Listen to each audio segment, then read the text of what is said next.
Привет! Добро пожаловать на Soccer IQ TV. Меня зовут Дэн Бланк, я тренер по футболу в колледже и автор серии книг Soccer IQ.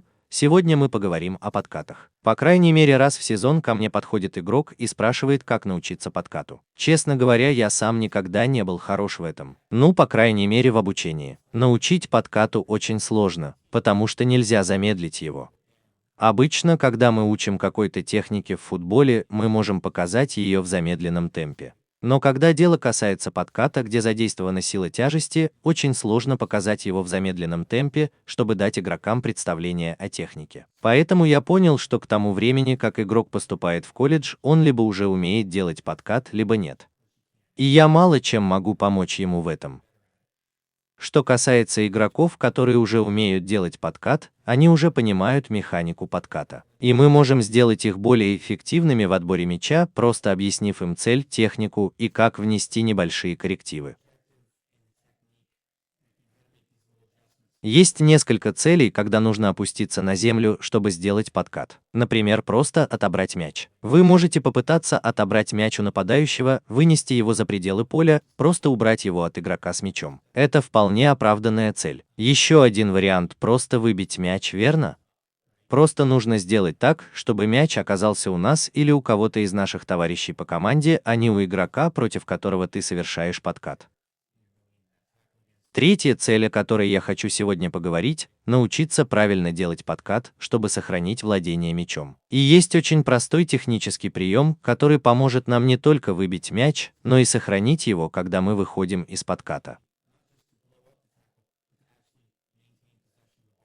И сегодня мы рассмотрим этот прием. Мы посмотрим на одного игрока из нескольких разных игр и увидим несколько действительно хороших примеров и разные способы выполнения подката. Мы покажем вам, почему она так хорошо умеет делать подкат, чтобы завладеть мячом. Итак, в нашем первом ролике мы будем следить за игроком в черном. Она дважды подряд падает на землю. Давайте посмотрим, что она делает. В первом подкате она пытается сохранить мяч.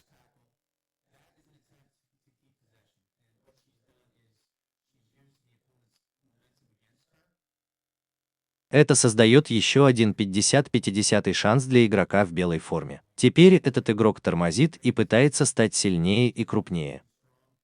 Итак, на этом этапе цель состоит в том, чтобы просто попытаться отбить мяч, и мы видим, как игрок в черном прикладывает усилия и пытается отбить мяч в другое место. Итак, мы увидели попытку завладеть мячом. Мы также увидели попытку отбить мяч. Я хочу отметить один технический момент. Каждый раз, когда она падает, она бьет по мячу ногой.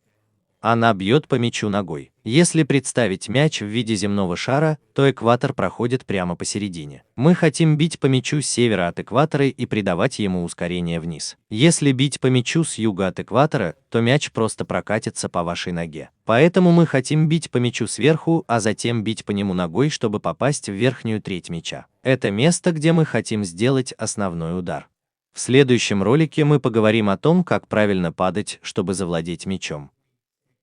Мы посмотрим на это на скорости игры, а затем вернемся и посмотрим на это в замедленном режиме. Итак, мы видим, как она падает и забирает мяч. В идеале, если мы сможем так отбить мяч, то это именно то, что мы хотели бы увидеть. Давайте посмотрим на ее технику. Что мы хотим обсудить, так это положение ног. Когда она падает, вы видите, что она ставит две ноги позади мяча. Она выстраивает небольшую стену из своего тела и жестко идет на мяч. Если ты падаешь на землю, то все равно должен идти на мяч жестко, но при этом стараться сделать так, чтобы мяч отскочил от более широкой поверхности. И нужно сделать эту поверхность достаточно прочной, чтобы она выдержала силу удара соперника и позволила ему пролететь мимо.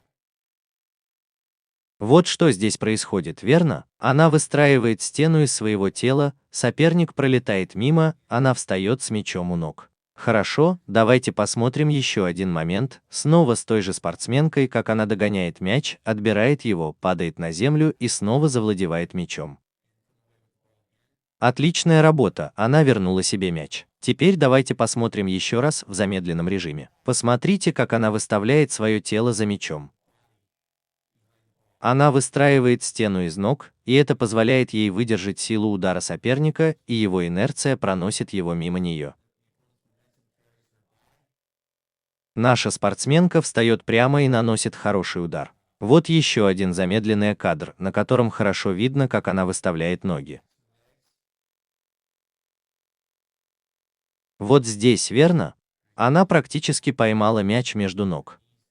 Она так крепко его держит, что соперник ничего не может сделать.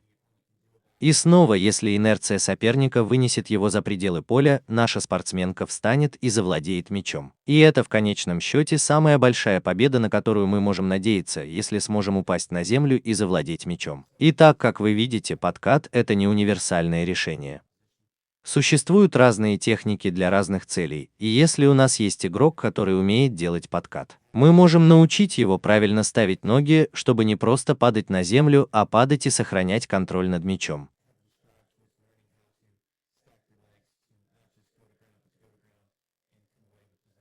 Надеюсь, вам понравилось это видео на Sakura IQ TV. Увидимся в следующий раз.